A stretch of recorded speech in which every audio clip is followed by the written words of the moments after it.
Assalamualaikum warahmatullahi wabarakatuh.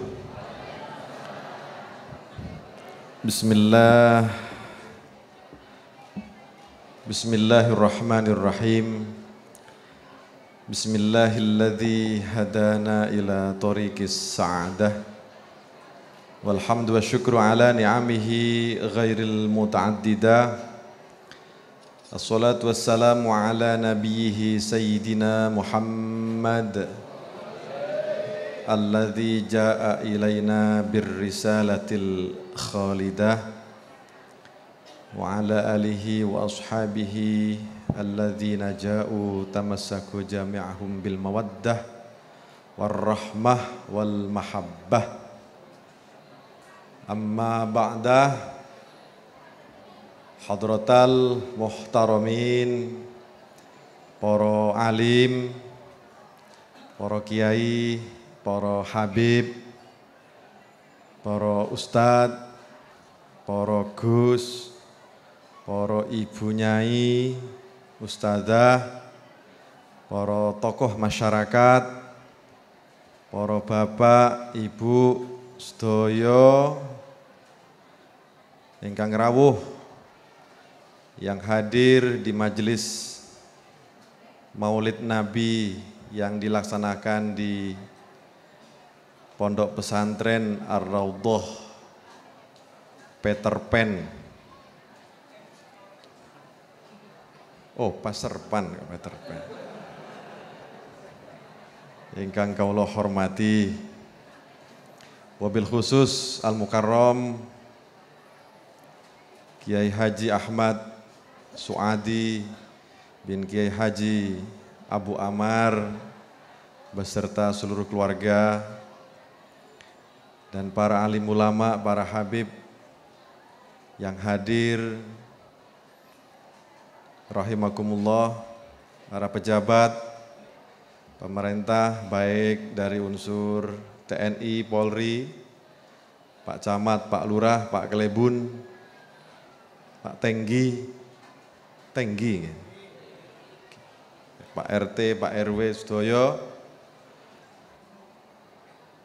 hadirin hadirat rahimakumullah. Pertama, saya mohon maaf datang terlambat, ngapunten, karena baru saja terbang dari Semarang setelah selesai acara di Akademi Kepolisian. Langsung terbang dari Semarang ke Peter Pan ini. Niki Gus Wadi singin yang pertama kali, Peter Pan Mas, Peter Pan ngoten. Ya, makanya saya ingatnya nggih Peter Pan ngoten niki. Kehadiran saya tentu ingin sowan, ingin silaturahim, ingin acabis secara langsung memenuhi undangan Kiai Suadi karena memang sudah lama saya ingin sowan ke beliau dan sowan ke hadapan para alim ulama, para habib, para habaib dan panjenengan sedaya. Lebih-lebih ini dalam rangka memperingati Maulid Nabi Muhammad sallallahu alaihi wasallam. Sehingga saya pun harus berkesempatan hadir karena saya ingin dapat barokah dari para alim ulama, dari para habaib, dari panjenengan sedaya, sekaligus pasti saya merindukan syafaat pertolongan dari baginda Rasul Muhammad sallallahu alaihi wasallam. Karena siapapun kelak, siapapun pasti butuh syafaat Nabi. Termasuk Imam Nahrawi, menteri sekalipun butuh syafaat Nabi. Napa malih sing mboten menteri. Kula mawon butuh. Karena kita ini semua adalah umat Muhammad. Umat yang selalu mendambakan kedekatan, yang selalu menguatkan kerinduan kepada seorang yang selalu kita sebut setiap saat. Karenanya saya hadir ke sini juga ingin mendapatkan syafaat baginda Rasul Muhammad sallallahu alaihi wasallam dengan cara bersama-sama memperingati Maulid Nabi. Yang ketiga, saya hadir menyampaikan salam pertama dari Bapak Presiden Jokowi. Nggih. Assalamualaikum warahmatullahi wabarakatuh.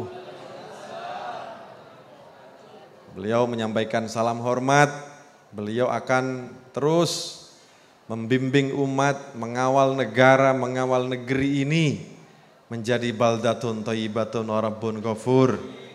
Dan beliau tidak henti-hentinya mendukung, mensupport setiap kegiatan-kegiatan termasuk kader-kader Nahdlatul Ulama untuk tampil menjadi pemimpin, menjadi pembantunya. Pembantunya niku menteri, nggih. Jadi kalau jadi menteri siap-siap dipanggil pembantu. Kulo niki pembantu. Pembantu presiden niku namanya menteri. Dan beliau terus berusaha dan berikhtiar untuk membangun negeri ini dari seluruh aspek kehidupan. Mulai infrastruktur sampai jiwa. Jadi tidak hanya raga tapi jiwa. Karenanya program revolusi mental itu terus menjadi semangat, termasuk harus dilaksanakan oleh para menterinya, para pembantunya. Yang paling penting juga Pak Presiden Jokowi ini minta khusus kepada saya, Pak Imam ini Menpora tapi saya manggilnya Kiai. Kalau ditimbali Pak Jokowi ini Kiai, ngoten. Suatu saat ketika ada demo di Jakarta 212 yang bertepatan dengan hari Jumat waktu itu, tiba-tiba pagi hari kira-kira 8:30 itu beliau bertanya, bukan bertanya, minta pendapat. Pak Imam, sampean Kiai, ini hari Jumat, bagaimana menurut Pak Kiai? Ada demo di depan Monas. Saya sampaikan, mohon izin Pak Presiden, mereka adalah umat Bapak, mereka adalah rakyat Bapak. Monggo menawi ada kesempatan dihadiri, didatangi. Alhamdulillah datang waktu itu.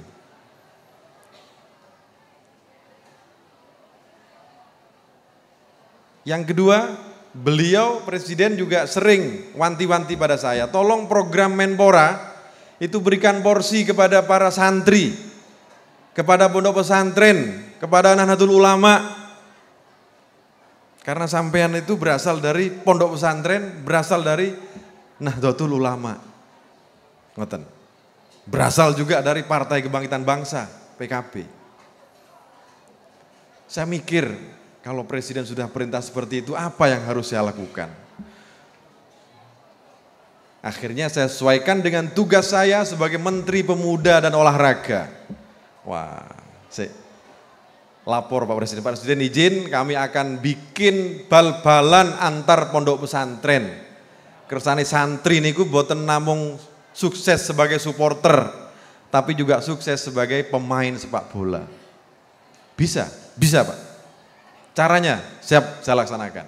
Pun, kalau matur dan Ketua Umum PBNU, Romo Said Egil Sirot, kemudian beliau merintahkan Robito Ma'id Islamiyah, datang ke saya langsung MOU, RMI mengundang pesantren-pesantren. 2015 niku baru 800 pondok pesantren yang mau. Yang ikut, bukan yang mau, yang ikut. Pun di situ dimulailah namanya Liga Santri Nusantara. Bal-balan antar santri pondok pesantren. Baru pertama dalam sejarah Republik Indonesia. Karena Menporanya Imam Nahrawi yang pernah jadi santri. Apa yang terjadi ketika santri itu bermain bola luar biasa, tekniknya ini kalah. Pasuruan itu gak ada klub nopo nih? Persekapas. Sekarang di mana ya? No? Dulu ada di Bangil itu Asy-Syabab. Gak tahu, sekarang masih ada yang kayak itu. Nah. Ketika santri main bal-balan, nah itu loh, hebatnya pondok pesantren, hebatnya para alim ulama, para habaib kita, guru-guru kita. Semua pelatih-pelatih ini bingung. Bingung, heran, ajib. Kapan santri latihan bal-balan kok iso nendang wapi ngono. Nendangnya bagus, tekniknya bagus, taktiknya bagus, strateginya bagus. Mas yo gak ngombe banyu jeding, gak ngos-ngosan. Semua terheran-heran sampai tanya pada saya, Pak Menteri kapan mereka ini latihan? Apakah pondok pesantren punya lapangan sepak bola? Saya jawab, nggak punya Pak. Pondok pesantren selama ini nggak diperhatikan oleh pemerintah. Makanya paling lapangannya nggak lapangan tenis meja atau lapangan catur. Tapi semua lapangan, semua tempat walaupun kecil oleh santri itu dimodifikasi menjadi lapangan. Sampai godaannya, nopo godaannya? Maktabnya yang ukuran 3x4 itu dijadikan lapangan. Kalau santri nggak punya bola, cari sarung temennya yang nggak dipakai, yang ditinggalkan di jeding, diambil bulet bungkusin, jadilah bola. Kalau itu pun nggak ada, cari koran. Kalaupun itu nggak ada, cari kerdus bekas kiriman orang tua biasanya, jadilah bola. Jadi pelatihnya siapa? Nggak punya pelatih. Kok bisa nggak punya lapangan, nggak punya bola, nggak punya pelatih? Tekniknya dari mana mereka belajar? Ya belajar laduni. Semakin bingung para pelatih-pelatih nasional yang tidak pernah melatih santri itu. Semakin bingung. Pun tanding mereka di lapangan. Tekniknya di lapangan terakhir niku final ten Sidoarjo, ten lapangan Delta nopo niku.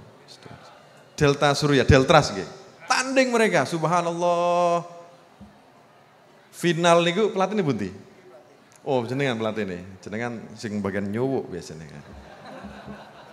Dengan supporter. Beliau ini supporter asli beliau nih. Kalau timnas tanding di mana beliau langsung mengecat dirinya. Oh. Merah putih tulis. Persebaya tanding di mana? Dicat hijau. Persekapas tanding di mana? Dicat enggak? Kenapa? Orange. Oke, AC Milan. Boten. Boten.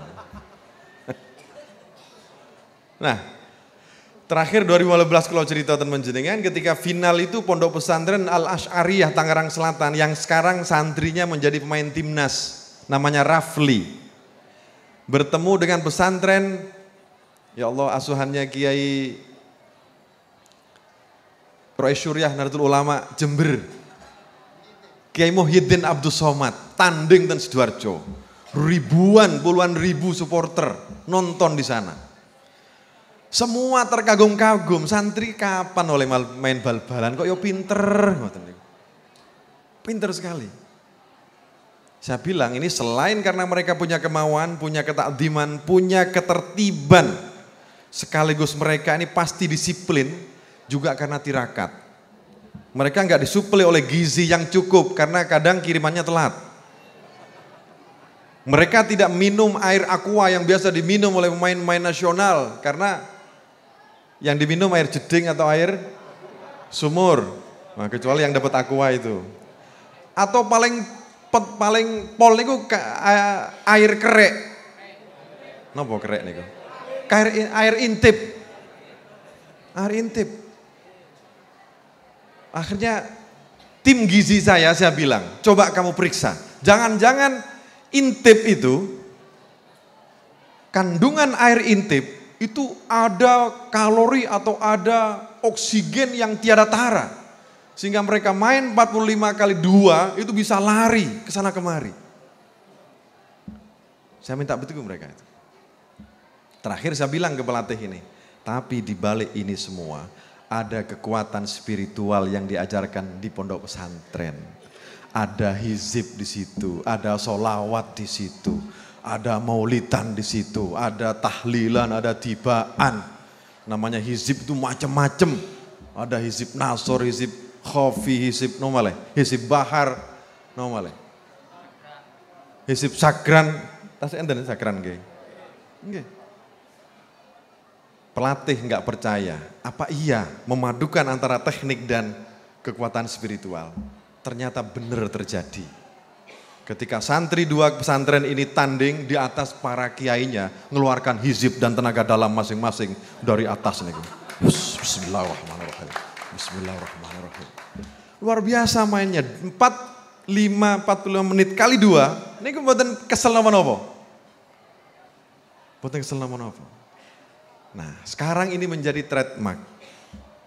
Saya sedang mendorong bagaimana santri-santri tidak hanya hebat membaca kitab suci Al-Quran, menghafalkan Alfiyah atau Jurumiyah, atau hebat membaca kitab kuning, tapi juga harus hebat nanti menjadi atlet nasional. Karena menteri olahraganya santri. Oke. Karenanya kula nyuwun panjenengan, yuga-yuga panjenengan atau panjenengan, mendorong, mensupport supaya kita rajin berolahraga. Karena kalau santri sudah main di lapangan, boten nate ngeluh, boten nate mengeluarkan kata-kata kotor, boten nate dia melawan. Sebaliknya dia ta'ziman wa takriman, akhlaknya tinggi, diberi kartu kuning oleh wasit, datang ke wasit, megang tangannya, nyium tangan wasit. Apa ono bal-balan ngono nang dunya? Sobung niku sobung kita ada. Makanya saya ketika ada orang FIFA datang ke Jakarta, tolong Liga Santri lihat apa yang bagus di sini, bawa ke FIFA, jadikan regulasi. Kalau perlu seluruh pemain sebelum tanding cium tangan wasit, bolak-balik ping telu. Itu nilai di pesantren. Yang kedua, ikutilah santri. Kalau diberi peringatan, tidak ada kata-kata kotor yang keluar. Sebaliknya, terima kasih, matur sembah nuwun, sakalangkong. Ya paling jelek thank you gitu. Datang dia. Itulah nilai santri, ta'ziman wa takriman dan akhlakul karimah. Akhirnya oleh Pak Presiden Jokowi sekarang dipatenkan. Setiap tahun wajib hukumnya ada Liga Santri, bal-balan antar pondok pesantren. Alhamdulillah 2017 semakin meningkat 1.200. 2018 ini minimal 1.500 pondok pesantren. Monggo mungkin di Pasuruan atau pondok panjenengan nggih, daftarkan lewat Robito Ma'ahid Islamiyah yang didanai oleh saya, oleh Kementerian Pemuda dan Olahraga. Di debat kula ten DPR. Nah niki kaitan perintah Gus Wadi niki wau. Ketika saya berdiskusi di DPR tentang Liga Santri, maka saya ingat satu pernyataan yang disampaikan oleh salah seorang ulama bahwa keputusan politik itu akan berpihak kepada akidahnya. As-siyasatu mabniyatun ala akidatiha. Kalau nggak salah Imam Al-Mawardi, kalau nggak salah. Kalau saya salah tolong dimaafkan dan diluruskan. Jadi keputusan politik pasti akan kembali kepada akidahnya, kepada ideologinya. Karena saya orang NU, maka tentu saya harus mengawal perjuangan Nahdlatul Ulama. Di DPR ada fraksi-fraksi yang nolak. Ini Menpora mentang-mentang orang pesantren sekarang kok bikin Liga Santri. Liga yang lain gimana? Ditolak. Ini saya sampaikan. Kalau sudah di DPR mereka akan kembali kepada mazhabnya. Kalau sudah ada di pemerintahan mereka akan kembali kepada ideologinya. Yang berasal dari Nahdlatul Ulama pasti mereka akan memperjuangkan kepentingan dan misi Ahlus Sunnah wal Jamaah. Yang latar belakangnya Wahabi pasti memperjuangkan, yang latar belakangnya Syiah pasti memperjuangkan. Itu kalau sudah kebijakan politik. Yang latar belakangnya PKB membela PKB. Itu politik.